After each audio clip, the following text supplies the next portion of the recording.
बेशक गुनाहगार लोग गुमराही और दीवानगी में मुब्तला हैं। उस रोज मुंह के बल दोजख में घसीटे जाएंगे।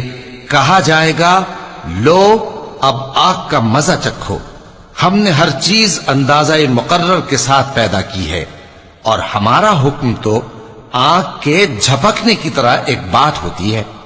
और हम तुम्हारे हम मजहबों को हलाक कर चुके हैं, तो कोई है कि सोचे समझे। और जो कुछ उन्होंने किया उनके आमाल नामों में दर्ज है, यानी हर छोटा और बड़ा काम लिख लिया गया है।